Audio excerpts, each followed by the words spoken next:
Well, many villages on the Somerset levels have faced weeks of flooding with no respite. The village of Muchelney has been cut off because of flooded roads for almost a month. Well, Andrew Plant is in Somerset. Difficult to know exactly where you are when all you are is surrounded by water. That's right, Simon. Yeah, you get on these small country lanes. They're well used, but you're kind of in between two different places. So there's Langport in that direction, and Muchelney is about a mile that way.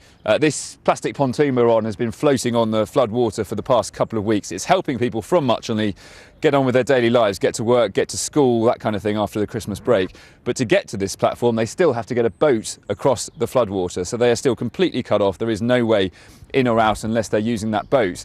And of course that comes with its own problems. If the boat's not running and it stops at 4 p.m. in the evening, then you are stuck wherever you are, whether that's on this side of the flood water or where your own home is. So a lot of people are having to overnight with friends on the other side of the water if they get caught one side or the other. So real problems for them here. It's not just them, of course. There are dozens of communities here on the Somerset levels going through similar kinds of difficulties, and they have been for 4 weeks now. So waking up this morning to news that the military is on its way. No one seems exactly sure what that might mean, although we're told that planners will be coming down to see what they can do to make life a bit easier for people here. So we are joined this morning by the local reverend. Thank you very much for being with us this morning. You've been visiting Muchelney regularly. Just give us an idea what's going on in that island. Right, the folks there have got a wonderful community spirit. They've been working together, they've been helping each other, they've really been encouraging each other and having gets together so that they're in this together. But they're tired. Everything is more effort, getting to work, getting to school, the farmers feeding their livestock. It's all much more difficult under these conditions, and people get cold and wet. What will their reaction be then to the news that they're going to get some help? Because suddenly they've begun making national headlines, haven't they? Yeah, I think they'll be very glad that something's happening and that there might be an end to their problems, especially with the bad weather forecast over the weekend, with the possibility of the water levels rising again and perhaps the possibility of homes flooding once more. For 4 weeks, though, they've just had to get on with it, haven't they? Yeah. Develop their own strategies for coping. Yeah. Do you think there is a sense that they have been left on their own for too long? I think they'll be glad something is being done to help them now, but it needs to be long term, not just short term.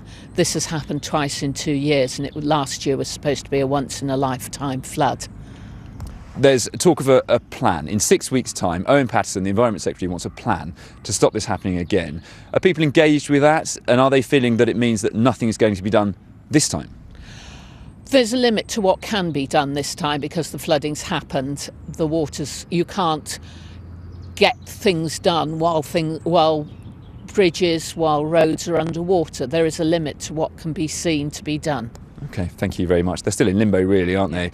Just before I hand you back, Simon, I just want to show you a shot from the live camera on top of our satellite vehicle, because it just gives you an idea of how much of the land here is still covered by water. There is a little bit more green you can see than when I was last here 3 or 4 days ago. You can see a tiny bit more grass, a tiny bit less water. The floodwaters are going down thanks to the huge pumping operation the Environment Agency have got going here. That being said, there is a lot of stuff in this water. Everything that's run off the farmers' fields, everything that was alive on top of the ground or even in the ground is now dead in this water. Things like worms, for example. And as this flood water recedes, as it goes down, it leaves a scum on tree trunks, on buildings, on the side of houses, on car tyres, for example. And that, I have to say, is beginning to smell. Andrew, thank you very much. That's Andrew Plant in the village of Muchelney. Well, let's cross live now to Robert Hall, who